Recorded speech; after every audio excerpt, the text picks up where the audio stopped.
The rain hammered the corrugated metal roof of the abandoned warehouse district on Kepler 442b, each drop echoing like gunfire through the empty corridors.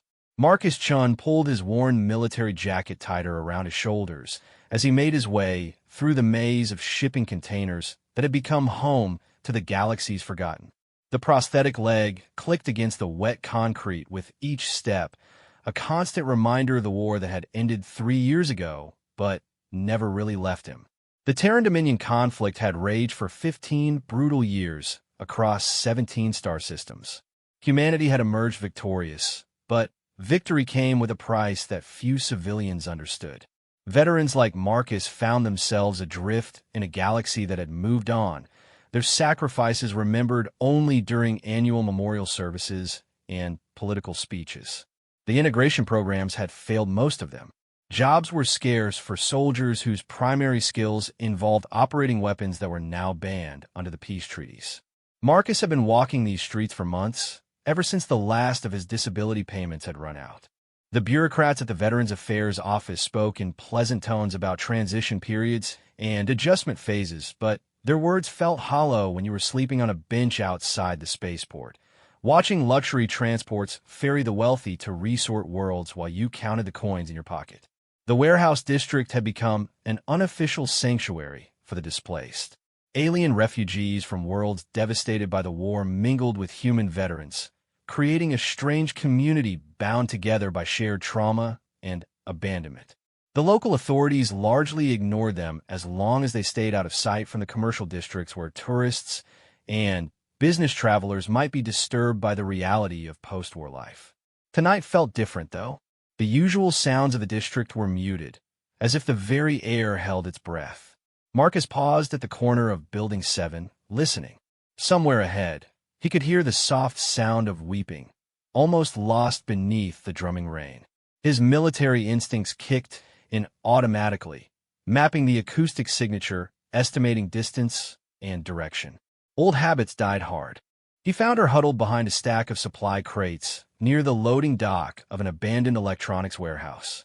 At first glance, Marcus thought she might be human, but the subtle differences became apparent as he drew closer. Her skin had an almost imperceptible scaling pattern that caught the dim light from the emergency beacons, and her eyes held a luminescent quality that spoke of alien heritage. Most striking were the small, delicate horns that curved back from her forehead, marking her as one of the Draconi. The Draconi had been neutral during the war, but their homeworld had been caught in the crossfire during the final offensive. Their ancient cities, built into mountain ranges over millennia, had been reduced to rubble in a matter of hours. The few survivors had scattered across the galaxy, refugees with nowhere to return to. Marcus had encountered Draconi soldiers during the conflict, had even fought alongside some during the siege of Proxima Station. They were proud beings, descended from creatures that humans would have called dragons in their mythology. This one looked like she hadn't eaten in days. Her clothes, once fine, were now threadbare and stained. The small horns that should have gleamed like polished obsidian were dull with neglect.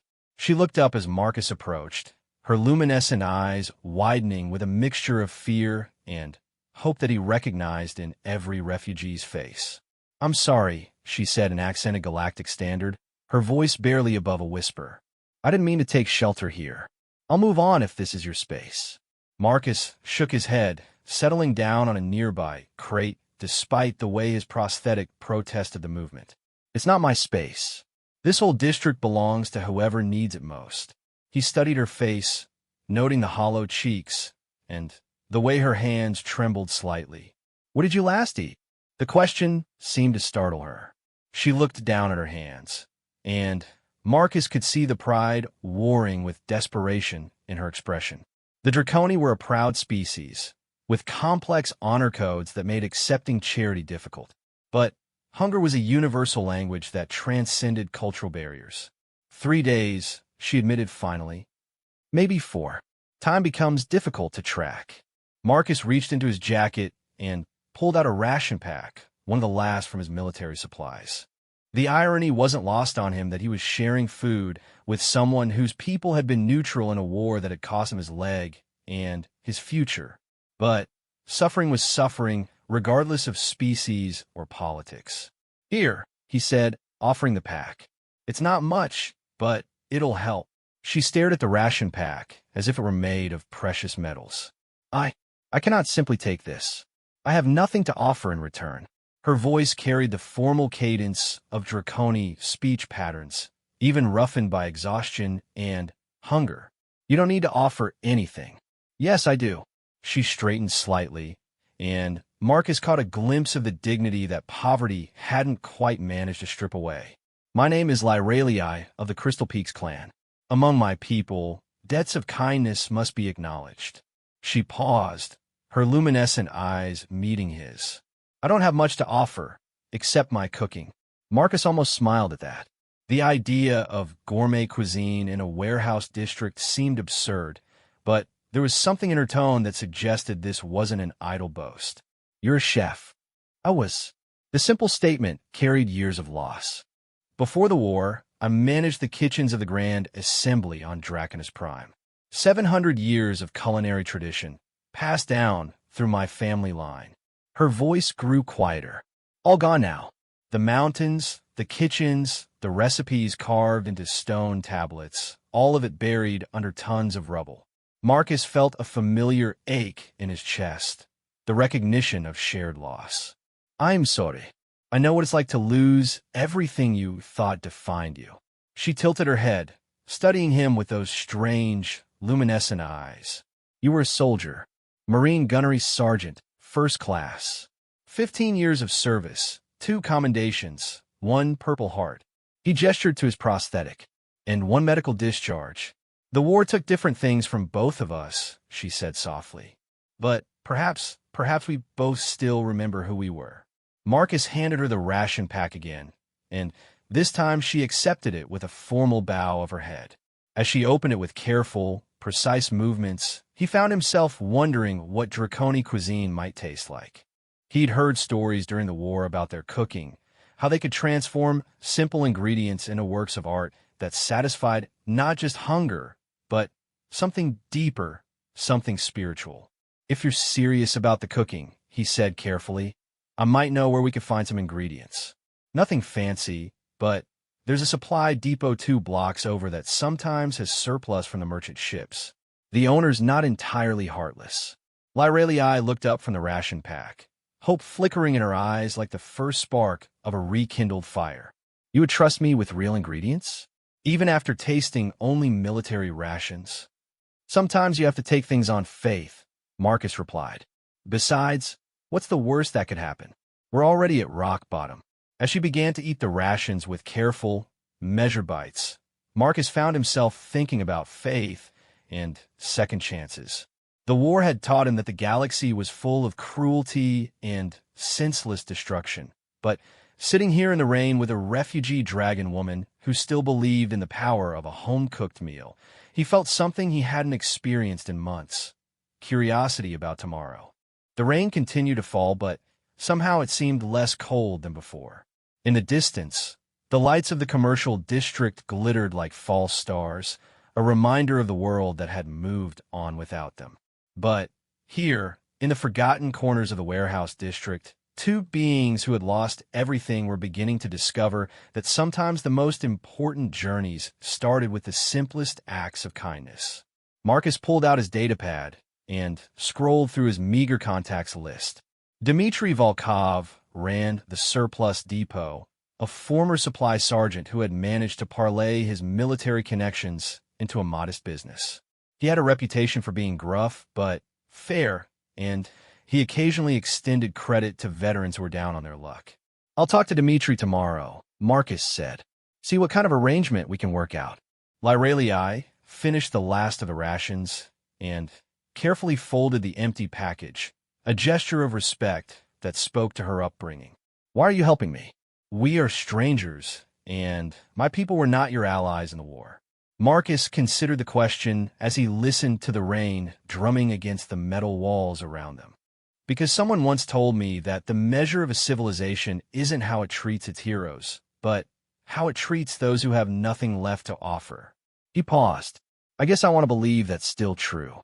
The Draconi woman studied him for a long moment, her luminescent eyes reflecting depths of thought that seemed older than her apparent years.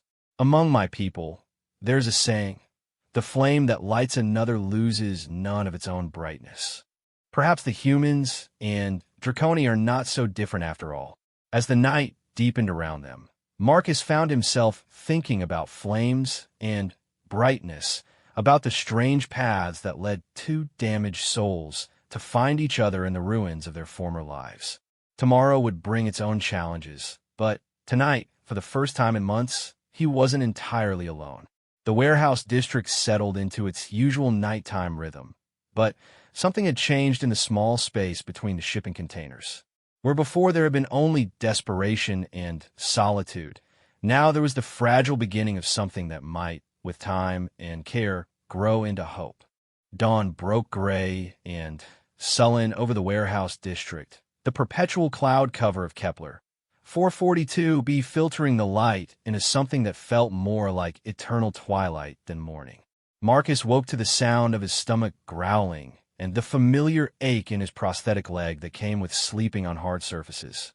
He'd made himself a makeshift bed from cargo padding in an adjacent container, close enough to offer protection to Lyralii, but far enough to preserve both their dignity. When he emerged from his shelter, he found her already awake, sitting cross-legged on a salvaged piece of metal sheeting.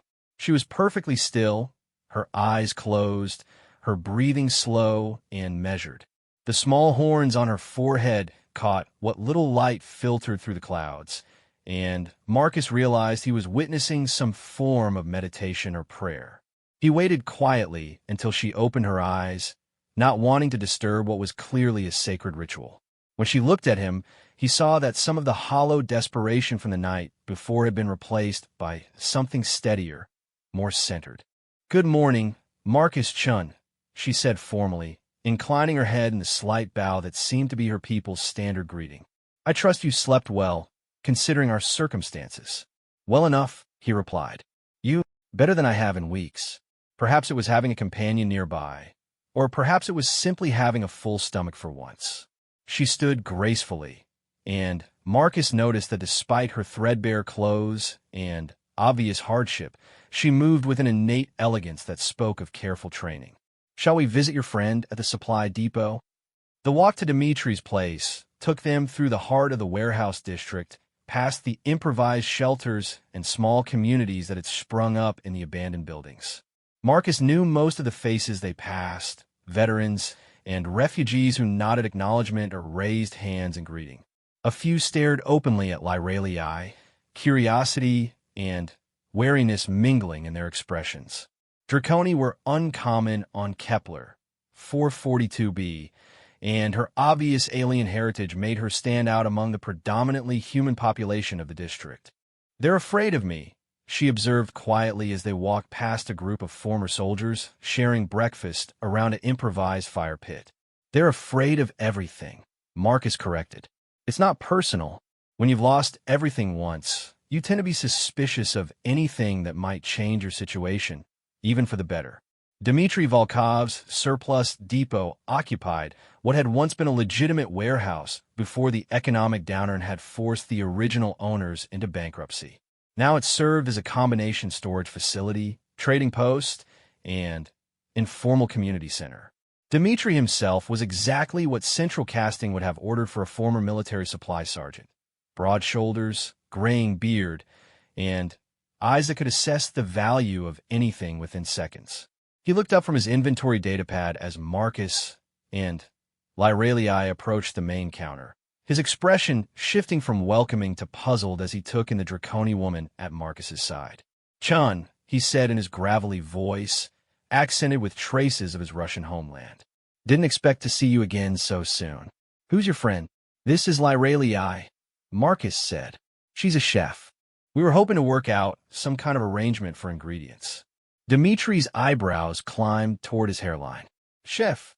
He looked Lyralii up and down, taking in her worn clothes and gaunt appearance.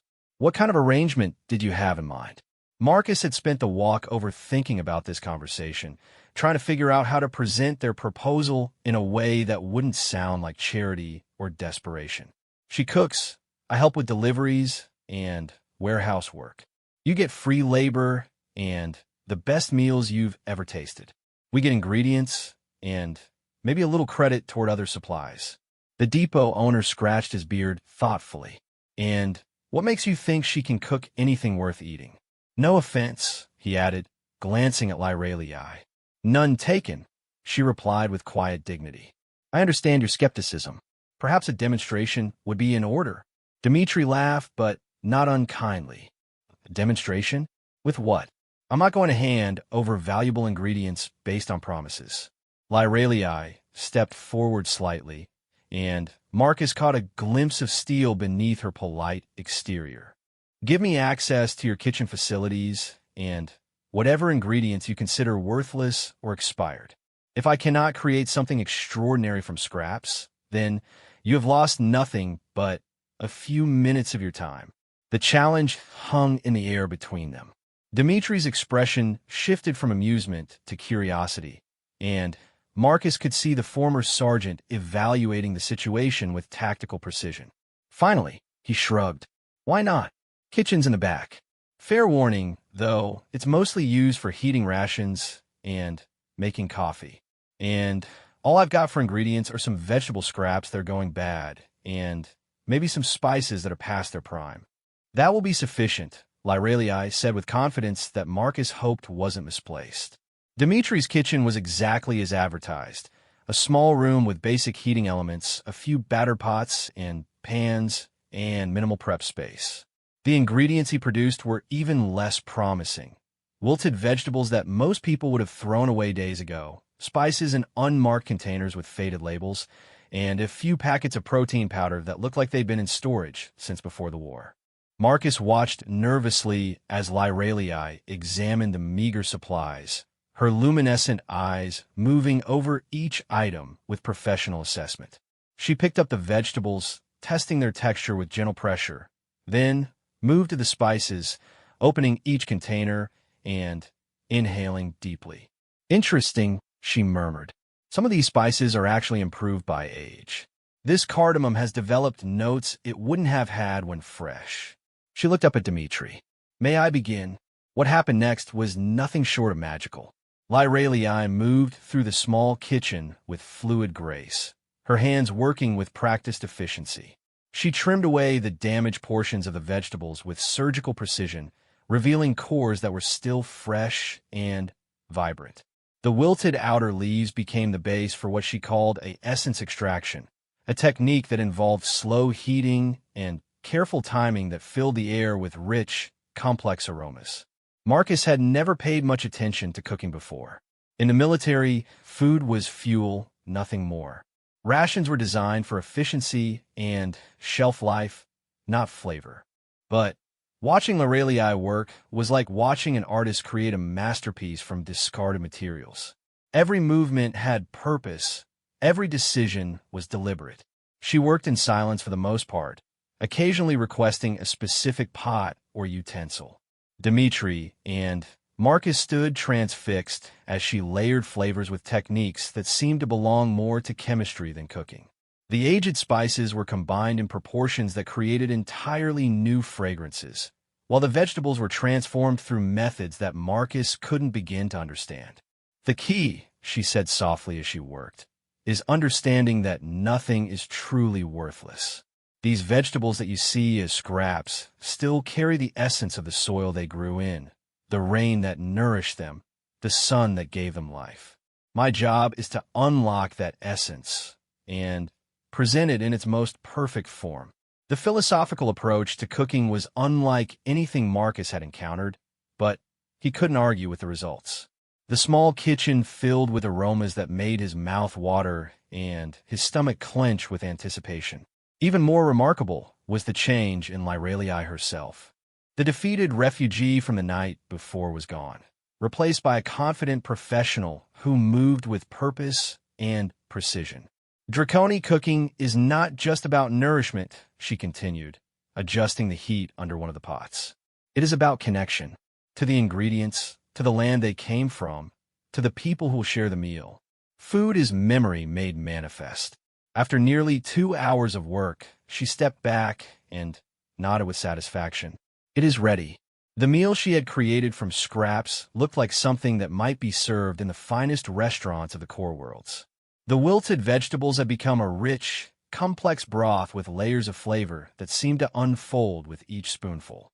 The protein powder had been transformed into delicate dumplings that melted on the tongue, while the aged spices created a symphony of taste that lingered long after swallowing. Dmitri took his first spoonful with obvious skepticism, but his expression changed dramatically as the flavors hit his palate. His eyes widened, then closed as he savored the complexity of what he was experiencing. "This is," he started, then trailed off, taking another spoonful. "I've eaten in five-star establishments on Earth, had meals prepared by celebrity chefs on Luna Station. None of them could do what you just did with garbage." Marcus was having his own revelation. The broth seemed to warm him from the inside out, but it was more than physical warmth. There was something comforting about it, something that reminded him of feelings he'd thought the war had burned out of him. It tasted like home, though he couldn't explain why. "How did you do this?" Dmitri asked, staring into his bowl as if it might reveal the secrets of the universe. 700 years of accumulated knowledge, Lyralii replied simply, and the understanding that true cooking comes from the heart, not the ingredients. The depot owner set down his spoon and looked at her with new respect. "I think we can work something out. More than that, I think I know some people who might be interested in what you can do." He paused, thinking. "There's a businessman named Harrison who comes by here sometimes. Owns a string of restaurants in the commercial district. He's always complaining about not being able to find chefs who can create something truly unique." Marcus felt a flicker of something that might have been hope. "You think he might be interested in hiring her?" "I think he'd be crazy not to," Dmitri replied. "But let's start small. I've got a regular customer base here, people who come in for supplies and sometimes stay for coffee. If Lyralii could provide real meals, I could charge premium prices and split the profits with you both. Build up a reputation, prove what she can do with proper ingredients." The proposal was more generous than Marcus had dared hope for. He looked at Lyralii, whose luminescent eyes were bright with possibilities he hadn't seen there before. "What do you think?" he asked her. "I think," she said carefully, "that perhaps the universe has not entirely forgotten us after all." As they worked out the details of their arrangement, Marcus found himself thinking about the strange turns that life could take. Yesterday, he had been just another homeless veteran, counting coins and wondering where his next meal would come from. Today, he was a business partner in what might become something significant. But more than that, he had discovered something he hadn't expected to find in the warehouse district: purpose. Watching Lyralii transform scraps into something beautiful had reminded him that creativity and skill could still matter, that there was still value in excellence, even in the darkest circumstances. The rain had stopped while they were inside, and when they emerged from the depot, the clouds were showing the first signs of breaking up. It might have been coincidence, but Marcus chose to see it as a good omen. "When do we start?" he asked. Dmitri grinned. "How about tomorrow? I'll spread the word today. Let people know something special is happening. By dinner time tomorrow, we'll see what kind of audience we can draw." As they walked back through the warehouse district, Marcus noticed that the other residents looked at them differently now. Word traveled fast in small communities, and the amazing aromas from Dimitri's kitchen had not gone unnoticed. For the first time since arriving here, he felt like he was part of something positive, something that might grow into more than just survival. "Thank you," Lyralii said quietly as they reached their improvised shelters, "for believing in me when I had nothing to offer but promises." "You had more to offer than you knew," Marcus replied. "Sometimes it just takes the right circumstances to discover what that is." That night, as they settled into their respective sleeping arrangements, Marcus found himself thinking about tomorrow with anticipation rather than dread. It was a feeling he'd almost forgotten, and he treasured it like a precious gem in the darkness of the warehouse district. The next morning arrived with the first clear sky Kepler 442b had seen in weeks. Marcus took it as another good omen as he and Lyralii made their way to Dimitri's depot, carrying the few personal possessions they owned in salvage containers. Word of the previous day's demonstration had spread through the warehouse district like wildfire, and Marcus could feel the eyes of curious onlookers following them as they walked. Dmitri was waiting for them with barely contained excitement and a supply manifest that was far more extensive than anything he'd shown them before. "I made some calls last night," he explained, gesturing to crates of fresh vegetables, cuts of real meat, and spices that Marcus recognized from the expensive markets in the commercial district. "Called in a few favors, extended some credit. If we're doing this, we're doing it right." Lyraliai's reaction to the ingredients was immediate and profound.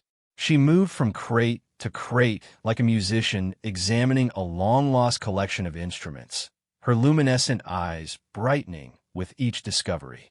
When she found a selection of herbs that Marcus didn't recognize, she actually gasped with pleasure. Silverleaf mint from the Centauri colonies, she whispered, holding a sprig to her nose and inhaling deeply. "I haven't seen this since before the war. And these mushrooms, they're from the caves of Tau Ceti Prime. How did you manage to acquire such treasures?" Dmitri looked pleased with himself. "Like I said, I called in favors. Turns out word of yesterday's meal reached some interesting ears. Harrison himself stopped by this morning, wanting to know what all the fuss was about. And Mrs. Petrova from the textile merchant ship brought me these mushrooms as payment for some spare parts. Seems she heard rumors about a miracle chef working out of my kitchen." Marcus felt a mix of excitement and nervousness as the implications sank in. They were no longer operating in the shadows of the warehouse district. Real attention meant real expectations and real consequences if they failed to deliver. How many people are we expecting?" he asked. "Started with maybe a dozen regulars," Dmitri replied. "But by this morning, I had over 50 reservations. Had to set up additional seating in the main warehouse space." He paused, studying Marcus's expression. Having second thoughts, Marcus looked at Lyraliai, who was carefully examining each ingredient with the focused attention of a surgeon preparing for a complex operation. Despite the pressure, she seemed more alive than he'd seen her since they met. The defeated refugee was completely gone now, replaced by someone who radiated quiet confidence and professional competence. "No second thoughts," he said firmly. "Let's show them what we can do." The morning preparation became an education in advanced culinary technique. Lyraliai worked with an intensity and precision that reminded Marcus of special operations planning sessions, breaking down each dish into component elements that could be prepared in advance and assembled at the critical moment. She explained her reasoning as she worked, treating Marcus as an apprentice rather than just hired help. "Traditional Draconi cuisine is built around the concept of harmony," she said as she prepared what she called a foundation broth, using techniques that seemed to involve more chemistry than cooking. Each element must complement the others while maintaining its own distinct character. Too much dominance, and the dish becomes unbalanced. Too little distinction, and it becomes bland. Marcus found himself genuinely fascinated by the complexity of what she was creating. This wasn't just cooking, it was orchestration on a level he'd never imagined. Every timing decision, every temperature adjustment, every spice proportion was calculated to create specific effects that would unfold in precise sequence as the meal progressed. "The humans have a saying," she continued, adjusting the heat under a pan with minute precision. "The whole is greater than the sum of its parts." But Draconi philosophy goes deeper. We believe that true mastery comes from understanding not just what each part contributes, but why it contributes what it does. The philosophical aspects of her cooking were starting to make more sense to Marcus. This wasn't just about feeding people, it was about creating an experience that touched something deeper than physical hunger. As he watched her work, he began to understand why she had described her lost kitchens as 700 years of tradition. This level of sophistication couldn't be developed overnight. By early afternoon, the first customers were beginning to arrive. Marcus had expected the usual crowd of warehouse district residents, but he was surprised to see well-dressed visitors from the commercial district mixing with veterans and refugees. Word had clearly spread beyond their usual community. The main warehouse space had been transformed into an improvised dining area, with tables and chairs that Dmitri had somehow acquired overnight. The lighting was still industrial, but Lyralii had suggested arrangements that created pools of warmth and intimacy in the cavernous space. The effect was surprisingly elegant, like finding a hidden gem in an unexpected place. "Are you ready for this?" Marcus asked as they prepared to serve the first meal. Lyralii paused in her final preparations, looking out at the growing crowd through the kitchen window. For a moment, he saw uncertainty flicker across her features, a reminder of how much they were risking on this single evening. Then she straightened, and the professional confidence returned. "My grandmother once told me that the greatest compliment a chef can receive is not praise for their skill, but seeing their food bring people together," she said. "Tonight we will discover if that wisdom still holds true." The first course was what Lyralii called memory soup, a delicate broth infused with herbs that seemed to trigger emotional responses as much as taste sensations. Marcus watched the diners' reactions as they took their first spoonfuls, seeing expressions of surprise give way to something deeper and more contemplative. Conversations grew quieter, more intimate, as if the food was encouraging people to connect with each other on a different level. The effect was even more pronounced with the main course, a preparation that Lyralii had adapted from ancient Draconi recipes to incorporate ingredients available on Kepler 442b. The centerpiece was what she called harmony vegetables, common root crops that had been transformed through techniques that unlocked flavors Marcus hadn't known they possessed. Each bite revealed new layers of complexity, creating a progression of taste that told a story from first impression to lingering aftertaste. But it was the dessert that truly demonstrated her artistry. Using simple ingredients, fruits that were past their prime, dairy products that most chefs would have discarded, and spices that seemed randomly selected, she created something that was both familiar and completely novel. The flavors shifted and evolved with each bite, creating an experience that was different for every person who tasted it, while somehow remaining fundamentally the same dish. Marcus found himself watching the faces of the diners more than focusing on the food itself. He saw a grizzled veteran with tears in his eyes as he tasted something that reminded him of home. He observed a wealthy merchant from the commercial district sitting in animated conversation with a Centauri refugee, their initial wariness dissolved by the shared experience of exceptional food. Most remarkably, he noticed that species barriers seemed to dissolve entirely when people were focused on the common pleasure of a perfect meal. Harrison, the restaurant owner that Dmitri had mentioned, arrived during the main course and spent the evening moving from table to table, engaging other diners in conversation about what they were experiencing. Marcus could see him taking mental notes, his trained palate dissecting each element of Lyralii's creations with professional interest. "This is extraordinary," Harrison said when he finally approached the kitchen. "I've been in the restaurant business for 20 years, worked with chefs from every major culinary tradition in known space. I've never experienced anything like this." Lyralii accepted the compliment with gracious dignity, but Marcus could see the relief in her luminescent eyes. The evening was succeeding beyond their most optimistic expectations. "Where did you train?" Harrison continued. "I need to know about your background, your experience, your availability." "I was trained in the traditional kitchens of the Crystal Peaks clan on Draconus Prime," Lyralii replied. 700 years of accumulated knowledge, passed down through family lines. As for my availability, that would depend on the nature of your proposal. The negotiation that followed was conducted with the formal courtesy that Marcus was learning to recognize as characteristic of Draconi culture, but the outcome was clear from the beginning. Harrison wanted to hire her, and he was prepared to offer terms that would transform their circumstances completely.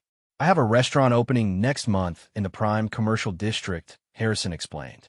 "High-end clientele, extensive wine list, the finest ingredients that money can buy.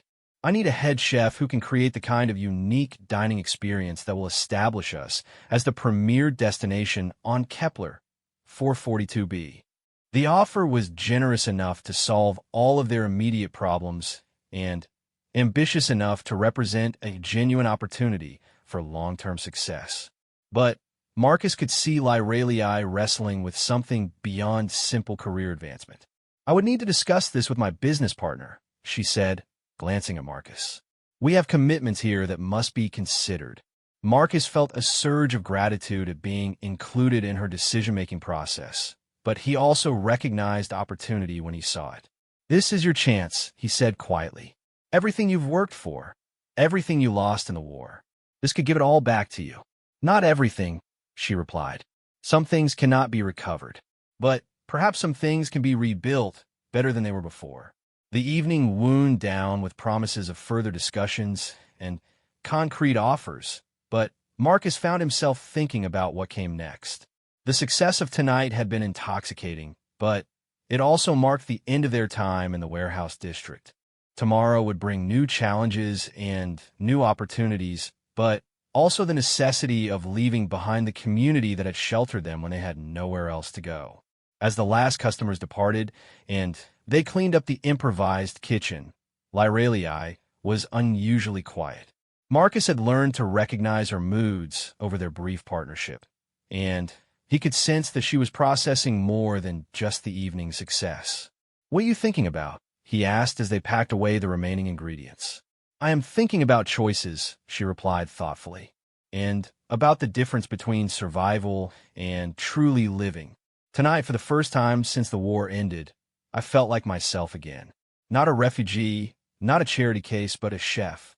Someone with skills worth respecting, knowledge worth preserving." Marcus nodded, understanding the feeling.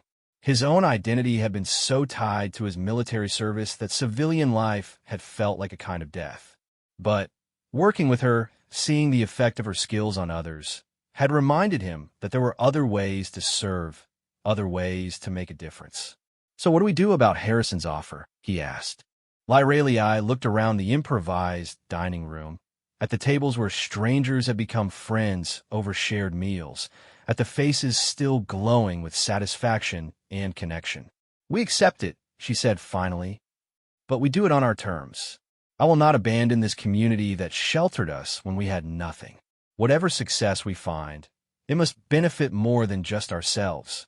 As they walked back through the warehouse district that night, Marcus realized that something fundamental had changed. They were no longer just survivors scraping by on the margins of society. They were partners in an enterprise that had the potential to transform not just their own lives, but the lives of everyone around them. The homeless dragon woman had found her fire again, and Marcus had discovered that sometimes the most important battles were fought not with weapons, but with compassion, skill, and the simple act of bringing people together around a shared table. 3 months later, Marcus stood in the gleaming kitchen of Harmony, Harrison's new restaurant in the heart of Kepler, 442B's commercial district. The contrast with Dimitri's improvised setup was striking. Professional-grade cooking equipment, temperature-controlled storage systems, and prep stations designed for maximum efficiency. Yet somehow, the space felt less alive than that cramped warehouse kitchen where everything had started. Lyralii moved through the pristine environment with the same grace she'd shown working with scraps and salvaged equipment. But Marcus could see the tension in her shoulders. The success of Harmony had exceeded everyone's expectations. 3 months of packed reservations, glowing reviews in the planetary news networks, and a waiting list that stretched for weeks. Food critics from across the sector had made special trips just to experience what they were calling the most innovative cuisine in known space. But success came with its own complications. The synthetic truffle shipment from Alpha Centauri is delayed again, Marcus reported, reviewing the supply manifest on his datapad. And the Molecular Gastronomy Association is pressuring Harrison to register your techniques as proprietary methods. Lyralii paused in her preparation of what would become the evening's signature dish, her luminescent eyes darkening with frustration. They want to turn 700 years of cultural knowledge into corporate property. The issue had been building for weeks. As Harmony's reputation grew, so did the attention from food industry corporations, culinary institutes, and intellectual property lawyers. Everyone wanted to analyze, categorize, and somehow own what Lyralii created. The ancient draconic techniques that had been passed down through generations were being treated as trade secrets to be protected or innovations to be patented. Harrison means well, Marcus said carefully. He's trying to protect your interests. My interests are not served by locking away knowledge that was meant to be shared. Lyralii replied with a quiet intensity that Marcus had learned meant she was truly angry. Draconic culinary tradition was never about individual ownership. It was about community, about preserving and passing on wisdom for the benefit of all. Marcus understood her frustration, but he also understood the realities of operating in the commercial world. Harmony employed 15 people now, supported supply chains that reached across multiple star systems, and generated enough revenue to fund the community programs that Lyralii had insisted upon. The delicate balance between commercial success and cultural integrity was becoming increasingly difficult to maintain. "There's something else," he said, dreading the conversation they needed to have. "I got a message from Dmitri this morning. The Kepler Colony Authority is planning to redevelop the warehouse district. They want to tear down the entire area and build luxury housing for off-world executives." The color drained from Lyralii's face. "What about the people living there? The veterans, the refugees, all the families who've made homes in those spaces?" "Relocation assistance, they're calling it. Temporary housing in the industrial sector while they look for permanent solutions." Marcus's tone made clear what he thought of those promises. Dimitri's fighting it, but he doesn't have the political connections to stop a development project this size. Lyralii set down her knife and leaned against the prep counter, the weight of impossible choices visible in every line of her posture. "Everything we've built, everything we've achieved, and still we cannot protect the people who protected us when we had nothing." The irony was bitter and obvious.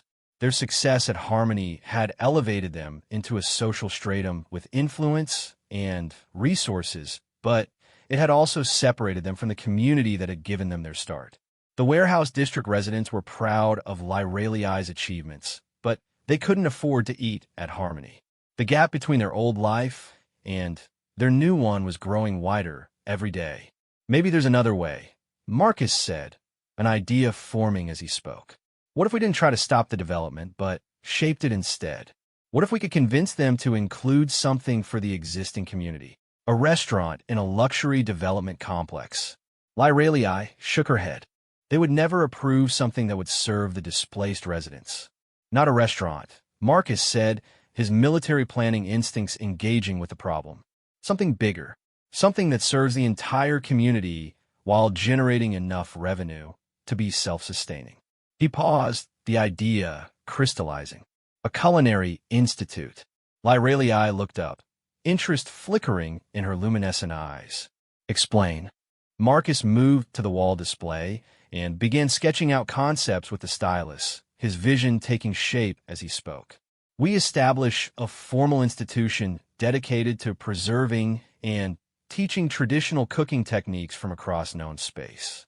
Not just draconic methods, but human traditions, Centauri spicecraft, Andromedan fermentation techniques, everything that's being lost as cultures blend, and commercial food production standardizes everything." The concept grew more detailed as they discussed it. A teaching kitchen where displaced veterans and refugees could learn marketable skills. Research facilities where traditional techniques could be documented and preserved. A public restaurant where students could gain practical experience while serving affordable meals to the local community. And at the heart of it all, a cultural preservation mission that would protect culinary knowledge from corporate appropriation. It would require significant funding, Lyralii said thoughtfully. "More than we could generate from Harmony's profits alone. That's where our success here becomes an advantage," Marcus replied. "We have connections now, people who understand the value of what you create." Harrison knows investors who've been looking for prestigious projects to support. The Molecular Gastronomy Association would fund research facilities to get access to your techniques. Even the Development Corporation might contribute if we frame it as a cultural amenity that adds value to their luxury housing project. The idea energized both of them in a way that the routine success of Harmony had not. This was bigger than just another successful restaurant. It was a chance to create something that would outlast their individual careers, something that would ensure the knowledge and techniques they discovered together would benefit future generations. There would be challenges, Lyralii said, but Marcus could see that she was already working through the practical details in her mind. Traditional techniques are often considered too slow for commercial kitchens. Students would need to understand not just the methods, but the philosophy behind them. Then, we teach the philosophy too, Marcus said. Make it part of the curriculum. Show people that cooking is about more than just feeding bodies. It's about building connections, preserving culture, creating community. Over the following weeks, they developed the proposal with the same meticulous attention to detail that Lyralii brought to her cooking. Marcus drew on his military experience with logistics and organization, while she contributed deep knowledge of culinary traditions and educational methodologies. They researched funding sources, identified potential partners, and began building the coalition of support they would need to make the project viable. The response exceeded their expectations. Harrison was immediately enthusiastic, seeing the Institute as a way to elevate the entire culinary scene on Kepler 442b. The Development Corporation was interested in the prestige and cultural cachet that such an institution would bring to their project. Academic institutions across the sector expressed willingness to collaborate and provide accreditation. Most importantly, the displaced residents of the warehouse district embraced the proposal as a pathway to stability and opportunity. I never imagined that losing everything would lead to something like this, Lyralii said one evening as they reviewed architectural plans for the Institute's proposed facilities. They were working late in Harmony's kitchen after service, surrounded by sketches and financial projections and partnership agreements. Neither did I, Marcus admitted. When I was sleeping on those shipping crates, I thought my life was basically over. Combat veteran with limited civilian skills, no family, no connections. I figured I'd just fade away eventually. And now? Marcus looked around the successful restaurant they'd helped build, then down at the plans for an institution that could transform countless lives. Now I think maybe the war wasn't the end of my story. Maybe it was just the end of the first chapter. The formal proposal was presented to the Kepler Colony Authority on a crisp autumn morning, with Marcus and Lyralii standing before a panel of officials, investors, and community representatives. The presentation took 2 hours, covering everything from educational curricula to economic impact projections to cultural preservation mandates. The questions that followed were thorough and sometimes skeptical, but Marcus could see genuine interest in many of the faces around the table. When Lyralii spoke about the philosophy behind traditional cooking techniques, she commanded the kind of attention usually reserved for distinguished professors or celebrated artists. When Marcus outlined the practical benefits for displaced veterans and refugees, he could see the human costs of the redevelopment weighing on the officials responsible for approving it. The vote was closer than they'd hoped, but the outcome was everything they dreamed of. The Kepler Culinary Institute would be built as part of the warehouse district redevelopment, funded through a combination of public investment, private partnerships, and ongoing revenue from its operations. Construction would begin within 6 months, with the first classes starting within 2 years. That night, they celebrated at Dimitri's depot, sharing a simple meal with the community that had supported them from the beginning. The contrast with Harmony's elegant dining room was stark, but Marcus realized this felt more like home than any 5-star restaurant ever could. So what happens to Harmony? Dimitri asked as they shared the traditional draconi dessert that Lyralii had prepared from ingredients that would have been discarded anywhere else. It continues, Lyralii replied. Harrison has found an excellent chef to take over the kitchen, someone who understands the philosophy behind what we created there. But our future is with the Institute, building something that will outlast us both. Marcus looked around the improvised dining room, at the faces of people who had become family over the months of struggle and success. Veterans and refugees, human and alien, all brought together by the simple act of sharing food and companionship. This was what they were fighting to preserve and expand. The homeless dragon woman who had nothing to offer except her cooking, he said with a smile. Look what that nothing became. Lyraliai's luminescent eyes reflected the warmth of the lighting as she smiled back. And look what one human's kindness made possible. Perhaps the universe has not forgotten us after all. The warehouse district would change, that was inevitable. But because of what they'd built together, it would change in a way that honored the people who had called it home, that preserved the community and culture that had flourished in its forgotten spaces. The Kepler Culinary Institute would be more than just another educational institution. It would be a testament to the power of compassion, creativity, and the belief that everyone has something valuable to contribute if they're just given the chance to show it. 5 years after that rainy night in the warehouse district, Marcus stood in the central courtyard of the Kepler Culinary Institute, watching the morning rush of students, instructors, and visitors that had become the new rhythm of his life. The transformed warehouse district was barely recognizable, but the changes had happened organically, preserving the sense of community that had made it special while adding opportunities that its original residents could never have imagined. The institute itself was a masterpiece of adaptive architecture, incorporating salvaged materials from the original warehouses into a modern complex that honored both past and future. The main teaching kitchens occupied converted shipping containers that had been expanded and connected to create flexible learning spaces. The research laboratories were built into the original Dimitri's depot, preserving its character while adding sophisticated equipment for food science and cultural documentation. Most importantly, the community dining hall maintained the informal, welcoming atmosphere of those early meals while serving hundreds of people every day. Director Chun, we have a situation in Kitchen 7, came the voice through his comm unit, interrupting his morning observations. Sarah Martinez, one of their newest instructors, sounded frazzled but not panicked. Marcus made his way through the familiar corridors, noting the sound of conversation in dozens of languages as students from across known space worked together on techniques that bridged their cultural differences. The Institute had grown beyond their most ambitious projections, attracting students not just from Kepler 442b, but from every major world in the sector. The waiting list for enrollment stretched 2 years, and they'd already begun planning expansion facilities on 3 other planets. Kitchen 7 was in controlled chaos when he arrived. A group of first-year students were attempting to master the basic Draconi Harmony broth technique under Sarah's supervision. But something had gone wrong with the temperature regulation, and the delicate balance of flavors was collapsing into something that smelled like industrial solvent. What happened? Marcus asked, surveying the damage. We were following the procedure exactly, said Kenji, a former Terra Navy cook who'd enrolled after his discharge. But the heating element spiked, and now everything tastes like burnt metal.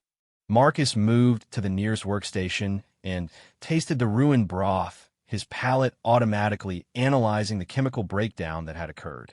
5 years of working alongside Lyraliai had trained his senses to recognize the subtle signatures of different cooking failures. The problem isn't the temperature spike, he diagnosed. It's the timing. You added the silverleaf mint before the base had stabilized. When the heat spiked, it turned the mint oils bitter and threw off the entire balance. He demonstrated the correction technique, showing them how to extract the bitter compounds while preserving the essence that made the broth work. It was a recovery method that Lyraliai had developed specifically for teaching situations where students needed to learn not just how to do things right, but how to fix them when they went wrong.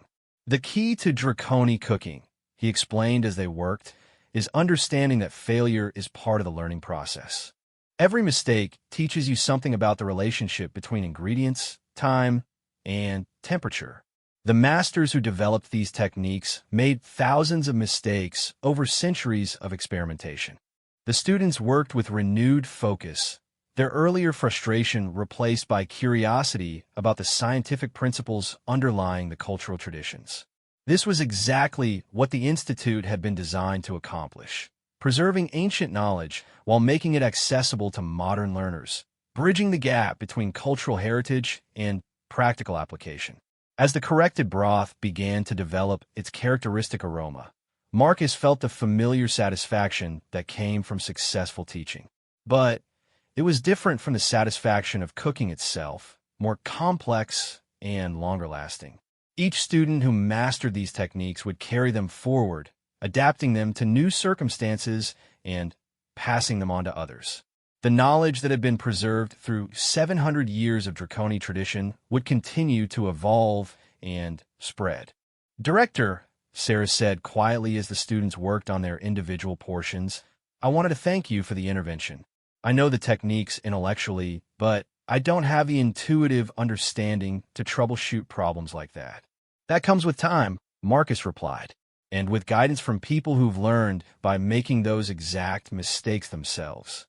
He paused, watching the students' growing confidence as they successfully completed the exercise. "Besides, that's why we work in teams here. Nobody has to carry all the knowledge alone." The collaborative approach had been one of their most important innovations. Traditional apprenticeship systems created linear chains of knowledge transfer, where techniques could be lost if a single link was broken. The Institute's model emphasized cross-cultural pollination, where students learned not just from their primary instructors, but from peers who brought different perspectives and experiences. A Draconi harmony technique might be enhanced by incorporating Andromedan fermentation principles, or a traditional human bread-making method might be refined using Centauri precision timing. After the morning classes, Marcus made his way to the administrative offices where Lyralii was working on the Institute's most ambitious project yet, a comprehensive digital archive of traditional cooking techniques from across known space. The work required not just documentation of procedures, but preservation of the cultural context that gave those procedures meaning. "How's the vegan prosperity documentation going?" he asked, settling into the chair across from her desk. "Frustrating," she admitted, looking up from a complex holographic display that showed ingredient interactions in three-dimensional space. "The techniques are straightforward enough to record, but the cultural significance is almost impossible to convey to outsiders. Their cooking is tied to religious practices, family hierarchies, seasonal celebrations. You can't understand the food without understanding the entire civilization." This was the challenge that kept both of them awake at night. Technical documentation was relatively simple. Cultural preservation was infinitely more complex. Every technique they recorded carried with it layers of meaning that had developed over generations, and losing those layers would reduce living traditions to mere recipes. "Maybe that's the point," Marcus suggested. "Maybe we don't try to separate the cooking from the culture. Maybe we document it all together, show people that understanding the food means understanding the people who created it." Lyralii's luminescent eyes brightened as she considered the implications.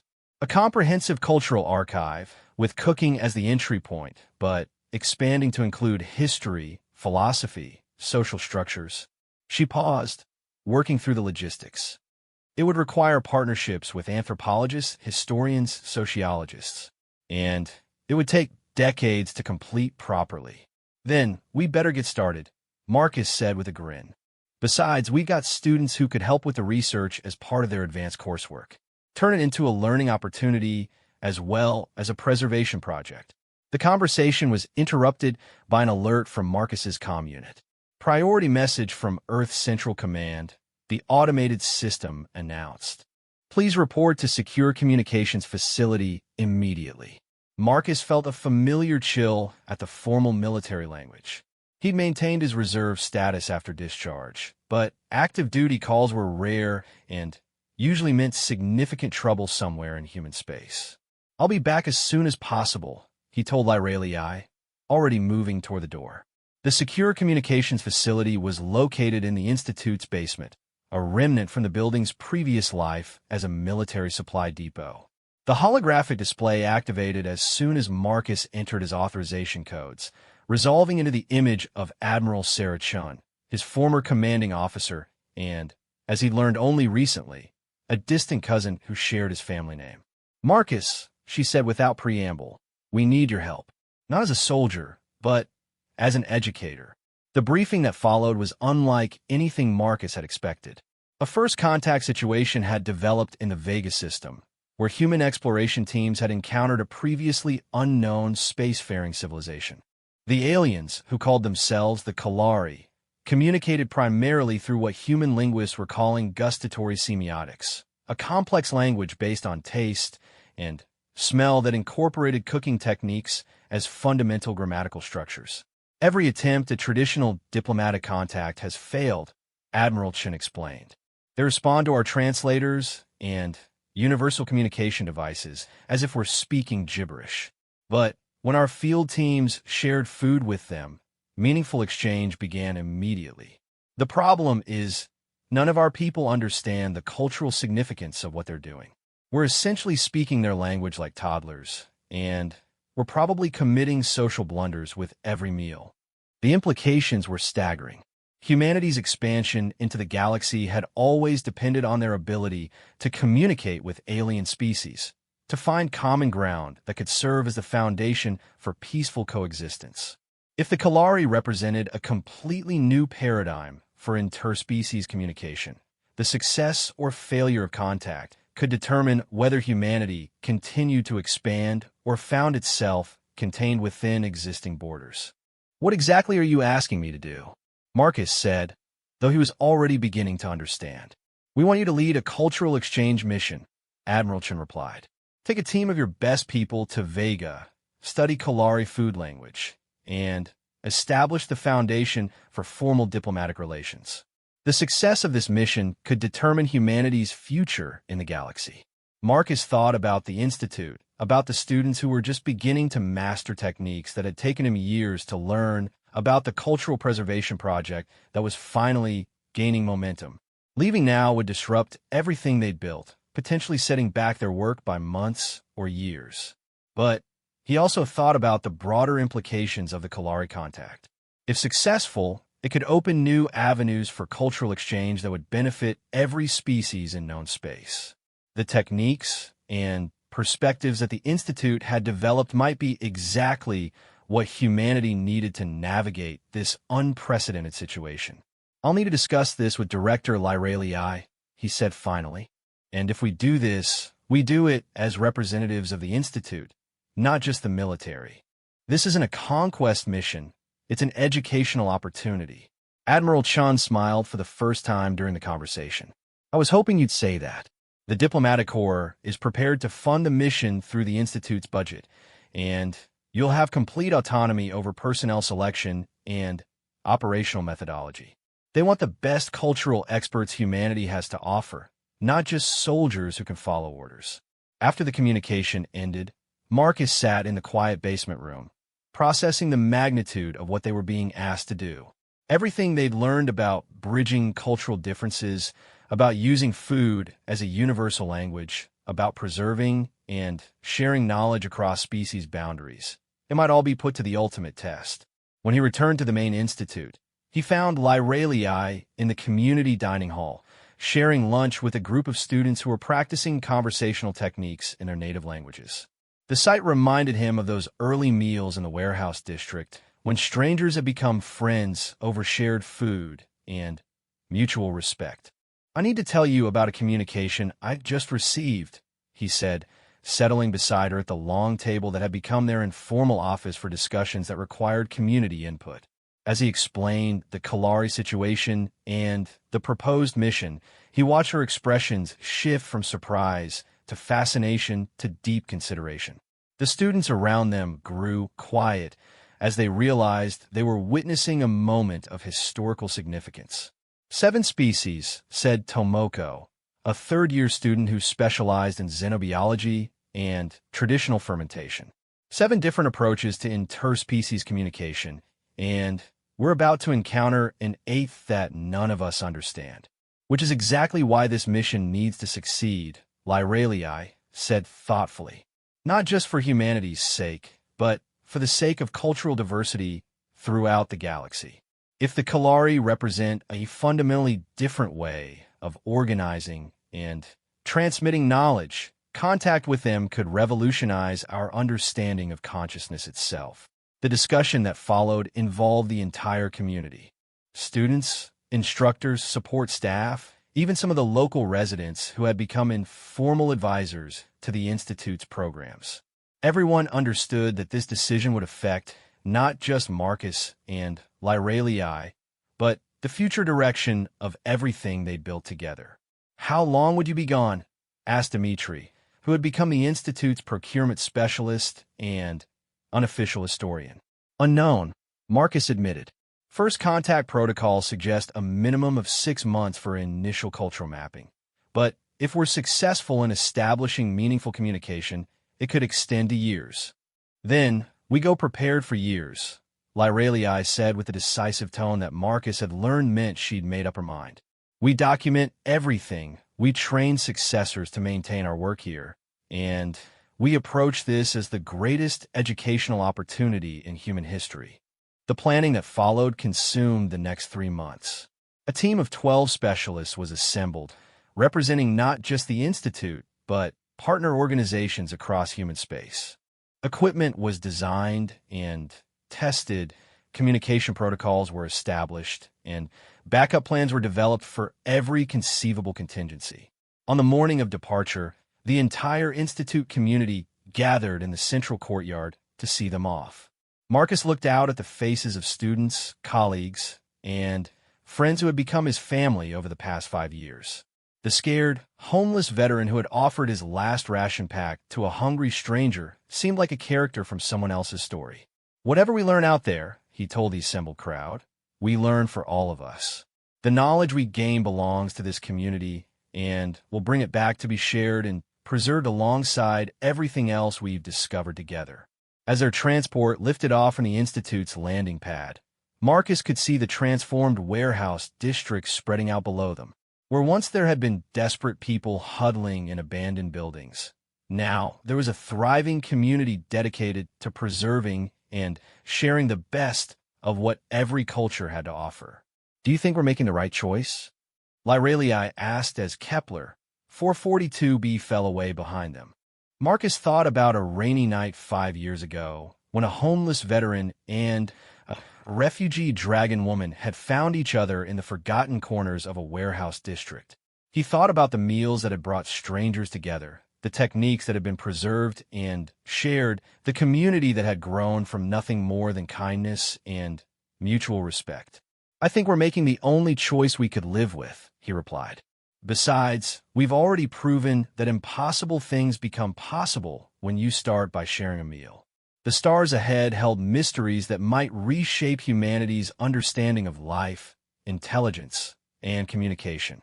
But whatever challenges they faced among the Kalari, they would face them with the knowledge that they represented something larger than themselves, a community dedicated to building bridges instead of walls, to preserving cultures instead of conquering them, to proving that the universe was large enough for everyone's dreams.